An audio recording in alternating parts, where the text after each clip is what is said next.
अब आप कहेंगे दीवार के लिए चाय कौन ऑर्डर करता है? बिल्कुल सही सोचा। जब मैंने पहली बार ये सुना था तो मैं भी यही सोच रहा था। एक बार अपने काम के सिलसिले में मुझे राजस्थान जाना हुआ। क्योंकि सुबह से कार ड्राइव कर रहा था तो थकान सी हो रही थी। सोचा कहीं रुककर क्यों ना एक कप गर्मा गर्म चाय पी जाए ताकि ये जो सुस्ती है वो चली जाए। अब मैंने इधर उधर देखा कि कोई एक अच्छी होटल दिख जाए जहाँ बैठकर मैं चाय पी सकूं। थोड़े दूर एक छोटी सी पर अच्छी होटल दिखाई दी। मैंने कार को साइड में लगाया और एक अच्छी जगह देखकर बैठ गया। वहाँ गर्मा गर्म पोहे भी बन रहे थे तो मैंने एक प्लेट पोहा और एक कड़क चाय का ऑर्डर दिया। उसी वक्त काउंटर पर एक सज्जन आए। उन्होंने भी चाय का ऑर्डर दिया और कहा एक कप चाय मेरे टेबल पर और एक कप चाय दीवार पर। मैंने जब ये सुना तो मुझे थोड़ा आश्चर्य हुआ। तभी एक दूसरा कपल आया।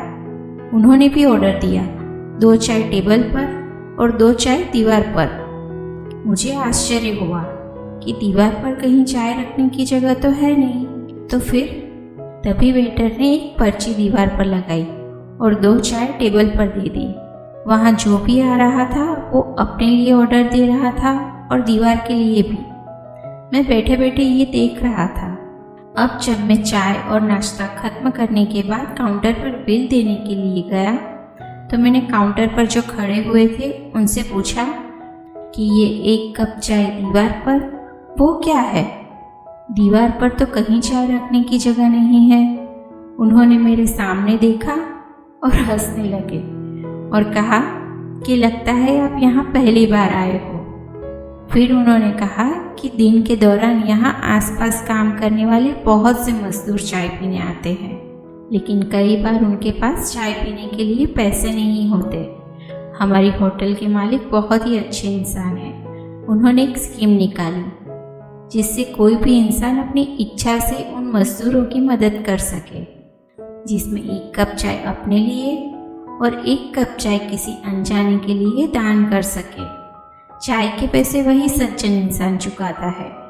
यहाँ देने वाले और लेने वाले किसी को पता नहीं होता कि किसने दान किया और किसने दान लिया, जिससे दान लेने वाले के सम्मान को भी ठेस ना पहुँचे। जब किसी मजदूर के पास चाय के पैसे ना हो तब दीवार पर से चाय की पर्ची का इस्तेमाल किया जाता है। कुछ लोग तो चाय के साथ बिस्कुट और नाश्ता भी लिखवाते हैं। जब हम बात कर रहे थे तभी एक औरत उसके बच्चे को लेकर आई और उसने चाय के लिए कहा।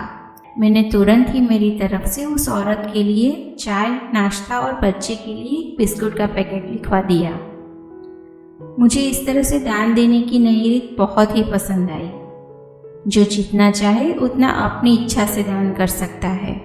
जब मैं होटल से बाहर आया तो मुझे उस औरत और बच्चे को चाय नाश्ता करते देख बहुत ही खुशी हुई। अब मेरी थकान दूर हो चुकी थी और मन में कुछ अच्छा करने का संतोष भी था।